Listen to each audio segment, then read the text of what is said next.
Қайырлы күн ханымдар, қалдарыңыз қалай? Бүгін біз сіздермен классикалық шалбар тігетін сабақта кездесіп отырмыз. Міне бізге осындай. Бізде палаццо шалбардың үлгісі, яғни етегі кең, алдында екі складкасы бар. Міне лекалада көрсеңіздер түсінікті. Екі складкасы бар және қалтасы болады. Классикалық шалбар. Енді оның барлығын сабақта көрсетемін. Осындай детальдар болады. Қалтасы, қалтасының астары, алдыңғы бой мен артқы бой. Көп деталь емес, осы детальдардан тұрады. Енді бұл шалбарды тігу үшін бізге костюмный матай қажет болады. Менде Милана емес, Полкер емес. Осы костюмный мата деп едім. Осы матаны берді. Атын сұрамаппын. Енді түсін өздеріңіздің қалауларыңыз бойынша тіге бересіздер. Мен осы шоколадный цветтен тіген деп тұрмын. Бізге енді мынау лекаланы қарап көрдіңіздер, шалбардың балаға кең болғандықтан бізге бір ұзындық жетпейді. Бір ұзындық дегеніміз міне мынау шалбардың жаны. Осы біздің шалбардың ұзындығы болып есептеледі. Мына жерде 1 метр болатын болса, бізге сол шалбардың екі ұзындығы, яғни 2 метр мата қажет болады. Сол үшін 1 метр алсаңыздар жетпей қалады. Кең шалбар болғандықтан. Енді менде қазір мына мата 2 метр, қалғаны қалады, жетпегені. Осыны жеткіземіз. Қалтаға астарлыққа көп емес, кішкене ғана астарлық мата болса жеткілікті. Ол өздеріңіздің қалауларыңыз бойынша қалтаны салу. Осыдан екі деталь қиып аламыз, соған жеткілікті болса болады. Қолдарыңызда бар астарлық матаны да пайдалана берсеңіздер болады. Енді осыны матаның үстіне қойып пішіп дайындап алайық. Міне ханымдар, мынаны жартысынан толық бүктегенмен бәрібір оған екі беті сыймайды. Сондықтан өзіме қажетті ені бойынша бүктеп алдым. Алдыңғы бойды қойдым. Енді осыны осы жерден пішіп аламын, қиып аламын. Тура осы тұр. Енді сіздердің жаңа көрсеттім ғой, шалбардың ұзындығы әрқайсыңызда әртүрлі болуы мүмкін. Енді мендегі стандарт, бұл әрқашан стандарт жүреді 1 метр. Шалбардың ұзындығы, оны қысқарту, оны ұзарту өз қалауларыңыз бойынша. Сондықтан мынау егер қысқа десеңіздер ұзартасыздар, ұзын десеңіздер қысқартып піше бересіздер. 44 размерге тігіп жатырмын. Тура осылай. Енді сіздерде үлкен размер болса, бұдан да үлкен болуы мүмкін. Мына жағына қалдыра саламыз. Оған детский шалбарды осы жерден пішіп жіберсек болады. Оны да бір кәдеге жаратуға болады. Яғни осыны қазір тура осы тұрысында екі деталь пішіп аламын. Барлығы жазылып қойған.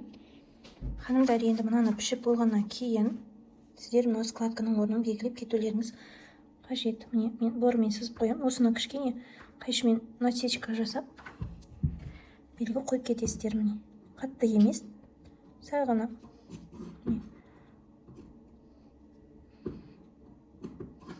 Енді қараңыздар, дәл осы жерде түсіндіріп жіберейін. Егер екі складка қоймай, тек бір складка қойғыларыңыз келсе, мына складканың бір ширинасы 3 см. 3 см-ді мынау қалта тұрған жерден алып тастайсыз. Сол 3 см-ді осы детальдан аласыз да, мына осы бөксесіне тиіспейсіз. Тек осы 3 см алған жерге осыны қосасыз. Одан кейін енді мына былай тұрады ғой. Бірден сіздерге кейін сұрақ болмасын деп түсіндіріп кетіп жатырмын. Міне осылай тігіледі. Енді мына жерден 3 см алғаннан кейін қалтаның аузы тым тар болып қалады ғой. Сол себепті мына қалтаның аузында 3 см былай қарай жылжытып жіберіңіздер. Алдыңғы бойды қиып алдым. Жаңағы сыз қойған жерге осылай тіліп қойдым да, складканың орнын белгілеп қойдым. Енді артқы бойды пішіп аламыз. Ханымдар, енді матаның қалған көсегін осылай тағдан бүктеп алдым да, сол жерге артқы бойды қойдым. Артқы бойдан бізде белінде выточка бар. Осы выточканы осылай қағазда қиып аламыз, бірақ матада қимаймыз. Мына менде оң беті. Оң беті теріс бетін ажату қиын мата екен. Теріс беті ғой. Оң беті болса керек. Қазір енді мына менде теріс беті болса, осы теріс бетіне екі жағына осы выточканы түсіріп аламыз бірден. Шалбарды қосып тігуді бірінші выточкалардан бастағандықтан. Енді мына кесіп алған соң ары қойды неде выточка орнатамыз. Енді тура осы тұрсында қиып аламыз. Ханымдар, артқы бойды қиып алдым. Выточкаларын қойып қойдым. Енді мен сіздерге жаңағы балағын кішірейту, көбейтуді түсіндіріп жіберейін. Осы жерде қараңыздар, міне үлкеннен көрсетпей, мына кіші бізде ең бірінші бетінде осындай лекаланың схемасы болады. Бұл сіздерге әр кезде көмекші құрал. Яғни міне міндетті түрде мына алдыңғы бойға мен тура ортасына сызық салып қойдым. осы сызық бізде әрқашан шалбардың дәл ортасы. Жаңағы анау шалбарға қыр салатын болсаңыздар да осы жерден түсіресіздер. Енді мысалға мен қазір мына шалбардың етегі менде 36 сантиметр. Себебі мен қызыма тігіп жатырмын. Қызым прям широкий болған қалап тұр. Сол себепті 36 сантиметр. Мына жағы 18, мына жағы 18. Енді барлық уақытта егер мынаны ұзартатын болсаңыздар, егер бұдан да широкий болған қаласаңыздар, осы ортадан бастап екі жаққа есептейсіздер. Мынаны 20 қыласыздар, 25 қыласыздар. Енді ол өз қалауларыңыз бойынша. Енді бұны кішірейту керек болса, кішірейтетін кезде мынау ортадағы всегда осы сызықтан ориентир жасайсыздар. Осы сызық бізге керек. Енді мысалға мына айттым ғой мен, осы ортадан өлшейсіздер, екі жаққа қарай қанша болып тұр. Мысалға қазір менде мынау 8 сантиметр болып тұр. Мен бұдан 7 сантиметр болғанын қалаймын. Яғни мына жерден екі жанынан 1 сантиметр, мына жағынан 1 сантиметр алып тастауым қажет. Сосын ол алынған сызықты мынау шеткі сызыққа қосамыз. Мына жердегі тігіске берілген шеткі сызыққа алып келесіздер. Ал егер кеңейтсеңіздер де осы сызыққа әкеп қосасыздар. Мұны кеңейткен уақытта, кішірейткен уақытта осылай осы сызықпен қосып отырасыздар. Енді артқы бойдың көрдіңіздер, бұның құрастырылуы бөлек, выточкасы қисығынан тұр. Яғни бұл бізде былай артқы өксемізді айналып өтетіндіктен бұл бізде тіке болмайды. Яғни бұның ортасын белгілемейміз. Сондықтан бірінші алдыңғы бойдан жасап аласыздар дағыны. Мысалы мынадан қанша сантиметрді азайттыңыз, соны мынау екі шетінен тура сол сантиметрді азайтасыздар. Осылай балағын кеңейтіп кішірейтуге болады. Соны сабақта түсіндірем дедім. Мысалға маған кеше таңдау барысында көбісі қатты широкий емес, біреу широкий дейді, біреу онша емес дейді. Сол себепті сіздерге мен лекалада 36 сантиметр осыдан кішірейтіп үлкейтуді сіздерге көрсетіп жатырмын. Мына матаның бір шеті бізде қалды ғой. Сол шетінен жоғары жағынан қалтаның деталін пішіп аламыз. Мына детальдан екеу қажет болады.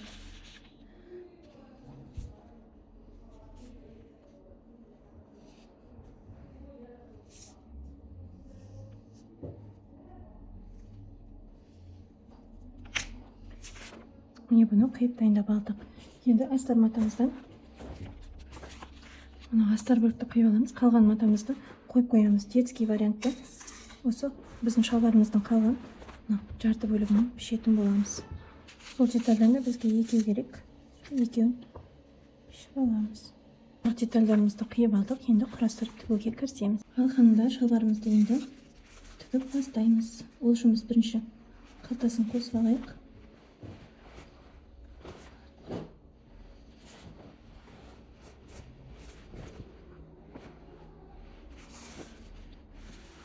Мынау бізде алдыңғы бойға біздің астар бөлігіміз. Осы екеуін оң беттеріне беттестіріп 1 сантиметрлік тігіспен қосамыз. Тігістің басында және соңында міндетті түрде закрепка беріп отырамыз.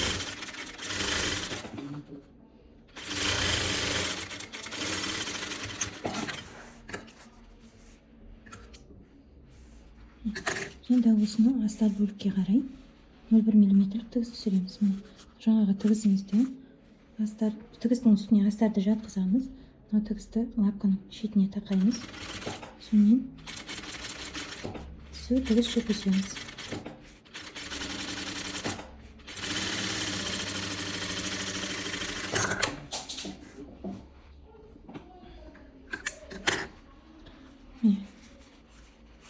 Осыны өтікпен ішке қарай жатқызып өтіктеп аламыз. Енді мына жерді кішкенемен тігіске жеткізбей тіліп жіберейін. Жақсы жату үшін. Осылай болды. Енді қалтамызды осыған бекітеміз. Қалтаның оң беті оң бетіне беттеседі. Мына шетін 1 сантиметрлік тігіспен қосып аламыз. Закрепка жасаймыз міндетті түрде. Қараңыздар, енді мынау жұқа мата, анау қалыңдау мата болатын. созылып кетуі мүмкін, немесе жиырылып қалуы мүмкін. Сол үшін асықпай әдемілеп тігіп шығамыз.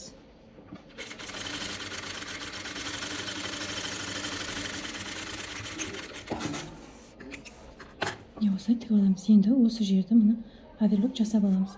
Келесі жақтың да қалтасын тура осылай тігіп аласыздар, сосын екеуін бірге оверлок. Қанымдар, енді жаңағы біз шалбарымыздың қалтасын оверлоктап аламыз.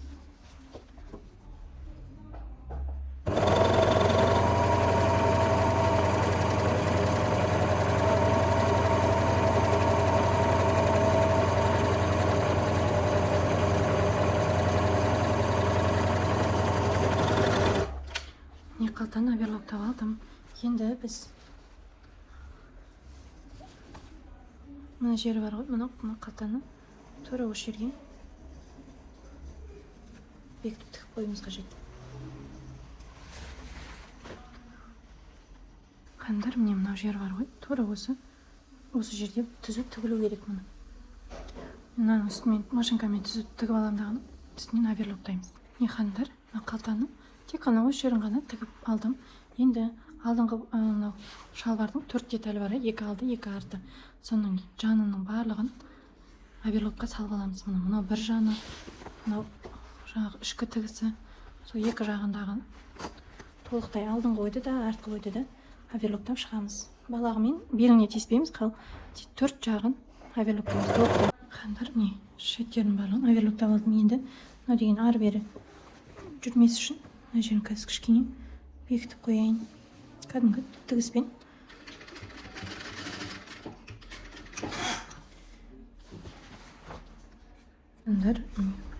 Қалтасын тіктік оверлоктап алдық. Енді замогын қондырмас бұрын біз екеуміз складкаларын біріктіріп алайық. Міне екі тілік қойдым.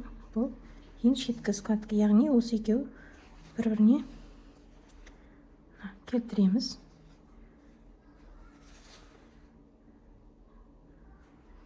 Осылай череп қоямын.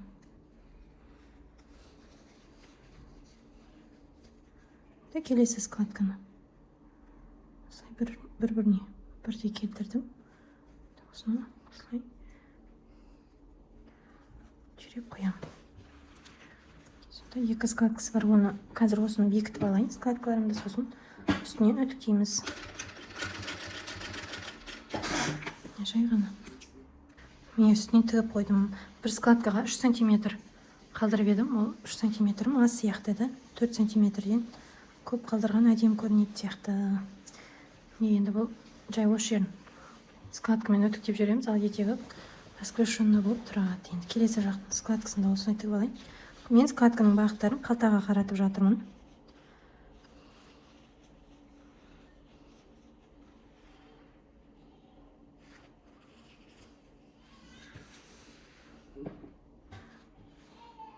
Қандар, складканы тігіп қойдық. Енді оны үтіктеген кезде осылай үтіктеп қоямыз. Сонда складка екені білініп тұрады. Мен өзіме 3 сантиметр қалдырдым. Наверное, сіздерге 4 сантиметрден қалдырамын. Қаншалықты үлкен болса, сонша әдемі көрінетін сияқты. Енді біз замогын қоюымыз қажет. Замок осындай қысқа кәдімгі шалбарға арналған, шалбарға салатын замок керек болады. Мынау менде оң жағы. Әйел адамдарда замогымыз оң жақтан сол жаққа қарай жабылады, иә. Сондықтан негізі мына жерді флизелин жабыстырып, сосын барып оверлоктаған дұрыс. Қазір мынаны сөгіп, қайтадан флизелин жабыстырып алып, қайтадан оверлоктап шығамын. Қандар, мен мынаны оверлогын сөктім қайтадан. Енді осыны флизелин жабыстырып алдым. Осы флизелин жабыстырған күйінде үтіктеп алуым қажет. Флизелинді екі жағына да жабыстырып аламыз. Сосын осы ширинасы тігісімен қосқанда 4 сантиметр. Сол 4 сантиметрді осылай үтіктеп аламыз.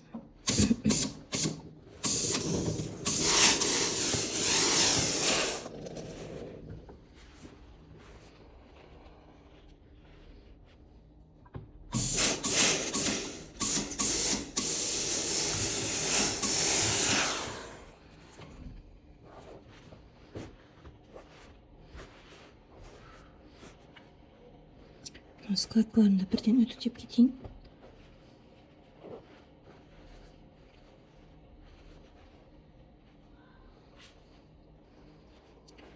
Негізі складканы үлкендеу болып жасаса, широкий қылса, әдемі көрінеді екен.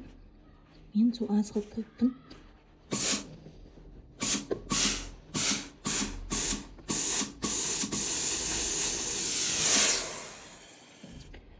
Замоктың тұсымен бірдей қылып үтіктедім. Одан ары қарай үтіктемеймін. Келесі жақтың да складкасын үтіктеп алайын. А то қосып қойған кезде дұрыс үтіктей алмай қаламыз.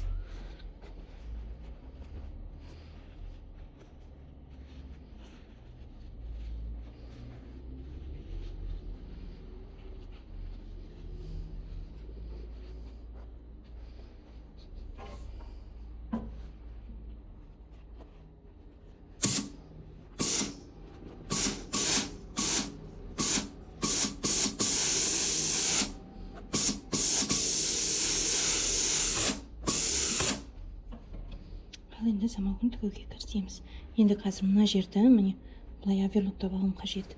Сосын мына біздің шалбардың ауын оверлоктаған кезде абай болыңыздар, мен мына жерді оверлоктаймын деп кішкене ойып алдым. Осы жері қиындау болады екен. Ал енді жаймен оверлоктап шығайық енді.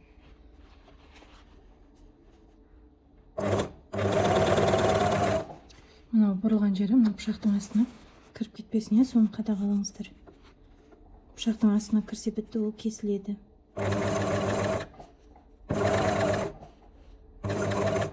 Енді пышаққа мына біздің замок салатын деталіміз жақындап тұр. Енді оны да пышақтың астына жібермеуіміз керек.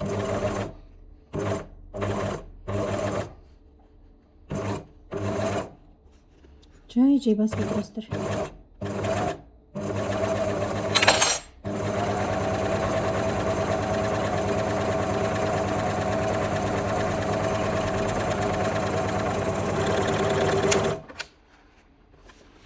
Мына жері осылай болды. Қатты мына жерге өтпесе де, главное мына біздің тігісімізді қиып ойып тастамау керек. Осылай жаймен отырып оверлоктап шығайық, содан кейін замогын қосамыз.